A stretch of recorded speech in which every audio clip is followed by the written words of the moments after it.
Bahamondes does a good job of framing with those legs when he's on the ground, but he's chosen to go back to a defensive full guard. And he gets that left leg in between the two of them. All right, let's check in with Mike Valley and the champ. This coach's camp brought to you by Cuervo, the tequila that invented tequila. Nacho, whoa, walk to the cage. Nacho, both hands. Good elbows from bottom for Bahamondes. Bahamondes is lighting him up from the bottom. Wall walk to the cage. Use your hips to walk backwards, Nacho. Get your back to the cage. He's already lost his voice. Yeah, and Bahamondes getting good instruction, not necessarily using it. The coach needs to sit below down. Bahamondes setting up a triangle. Setting up a triangle. He's got submissions, no doubt. Those long legs. That's getting tight. That's getting tight. That's getting tight. He's got it. He's got it. Igancio Bahamondes submits the tarantula in round one. Welcome to the top 15. Bahamondes. I was wondering why he went to his back there. Now I know. For as good as that striking is, got grappling too. He recognized this was getting to be trouble, and he couldn't escape. Look at this. When he starts to switch, starts to throw the triangle. Look, right here, there's still a chance to get out. Jalen can't. That's the grip of Bahamondes, his ability to keep him in tight. Now, it's too late. But there was a moment there for Jalen Turner to submit or get out, but he couldn't. Well, Bahamondes did a great job of grabbing a hold of that left leg as well and trapping it, keeping him from moving, extending that leg. Beautiful submission. Ladies and gentlemen, referee Mark Smith has called a stop to this contest at 2 minutes, 29 seconds of the very first round. Declaring the winner by submission due to a triangle choke, Igancio Bahamondes.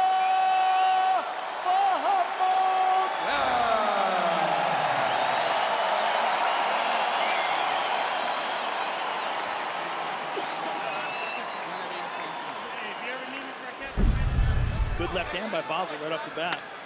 The Hafez corner doesn't seem to be panicking though. Yeah. He asked him who's winning, and they didn't seem too worried. I mean, but I'm looking at the live odds, and Elliott's minus 810 because it feels like he won the first 2 rounds. Yes, he won. He won the first 2 rounds. Look, there it is. Yeah. He's dipping his head. Nice. Oh my God, look at that leg. Okay, yeah, that left leg is. Oh. Angle. Inside and out.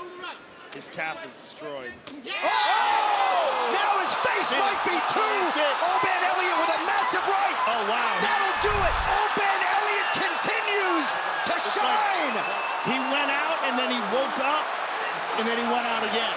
Look at him, look at him, look at him. Look at that. the Hulkster. He's like the Hulkster. Oh, my God. They let Basel stand up too quick. Someone needs to get a chair into that young man. He caught him with that a couple times where he would throw that body kick and then follow up with a punch. Yes. That time he was able to land it clean. Right on the chin. And watch how he connects with him. It's like he went out, and then he woke up again. And then he finally finished him off with the hammer fist. But he was out for a second and then tried to get his stuff back. Just impressive performance by Oban Elliot. I mean, that's about as good as it gets. Oban Elliott's winning streak is 8, 3-0 in the UFC, all in 2024, all on numbered cards.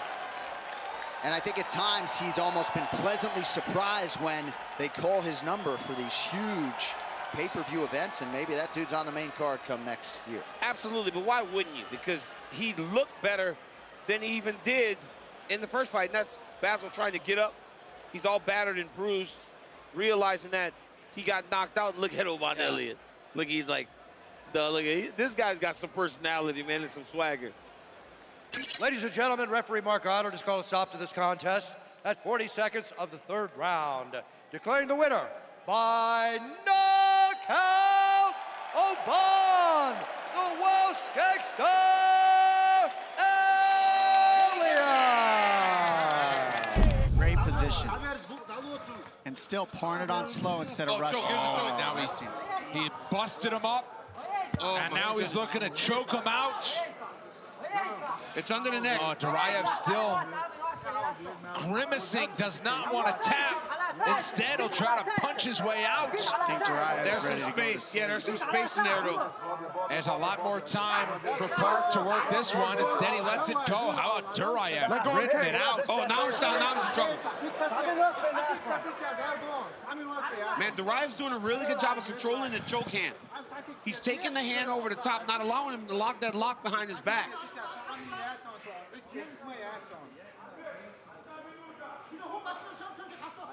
Park systematically broke him down behind the jab. Then he started to let the right hand fly. Then he started going to the body, and that really got Duraev. Beautiful choices by Park to just slowly pour it on instead of rush his way into it, use too much energy. He's very economical to his approach. So it was a very close first round, and now Park is starting to separate himself from Duraev. Now, Duraev may get to the end of this round. Oh, I mean, he's getting choked again. He gets over the chin on that one. You can't quite see it. There is the tap from Duraev. Do not sleep on the Iron Turtle. Jun-Young Park by submission in round 2. He has won 7 of 8 and 4 in a row. How about that dance, that celebration? He's a character. What a celebration. But he is fierce. That was awesome. Right here you see Park. Body shot, uppercut, watch the left hook.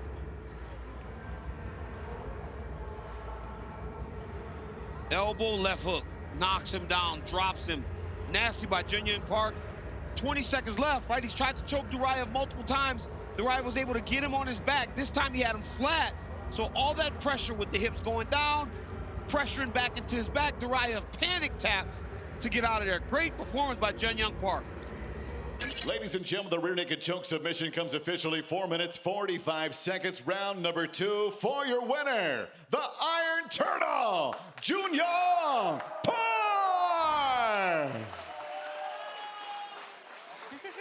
All right, here we go. This could be a good one. It's going to start fast. Well, he didn't mess around. 0.5 seconds in, he already threw a kick. They're exchanging early. Michael, do you remember what Tom Nolan told us that he was going to do with the leg kicks? He's going to chew it off. Chew his wheels up. He's going to chew the wheels off, which means, for the less educated, chop away at the calf. Oh, good body Mota was able to answer him that time. We're not even 30 seconds in. These guys are going crazy. Well, that's the thing about being, 23 years old, right? You've got all that testosterone going through your body. You're undefeated. You got that nervous energy. You just want to get to work and throw down. Sometimes that can go against you. Nice left from Mota. And I do like that Mota is throwing these kicks back at Tom, not letting him get away with them because they are hard to the body, but he's letting them know I can. Massive shot! Lands the big shot. Now Nolan is trying to survive from the bottom. He's got to cover up. Mota hammering away, trying to locate these punches. And he's out. It's done. Nicholas Mota back in the win column in a huge way. What a way to score an upset for Iron Mota. Going forward, leaving the chin exposed. Mota, big power in that right hand, sits him down. Fair play to Nolan, trying to recover, trying to work back to his feet. Boom, look at that, right on the jaw, sits him down. And the referee really made the right call because these were heavy shots. Mota just unloading one after the other. And Tom Nolan, unfortunately, doesn't get the job done tonight. Congratulations, Nicholas Mota. Ladies and gentlemen, the end comes officially 1 minute, 3 seconds, round number 1. We have your winner by TKO, Nicholas Iron Mota. God is good.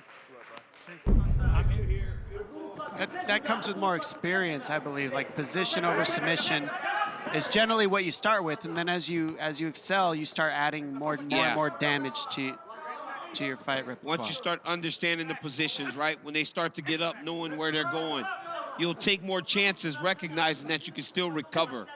And when you're younger, you're not willing to take those chances. Also, the smaller weight class, the second you get up to try to do a little bit of damage, these guys squeeze right out from underneath your legs like nothing. It's so fast.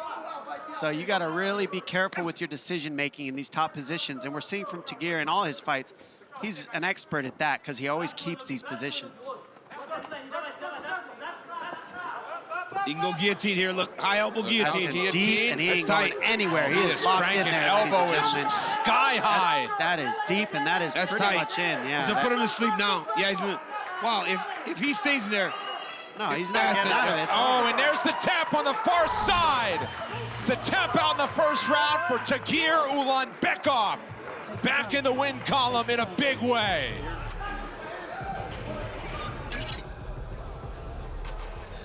We see Tagir just go straight for what he does. That's a guillotine. He locks it in. Look how he gets that left elbow super high. That stops your opponent from being able to hand fight and get on the hands. And that's in, you see him digging for it. Maness wants to find the hands, but he can't. And he turns it into a crank, and your neck will break right off if you're not careful. Great job by Tagir. Ladies and gentlemen, the guillotine submission comes officially 2 minutes, 11 seconds. Round number 1 for your winner, Tagir Ulanbekov.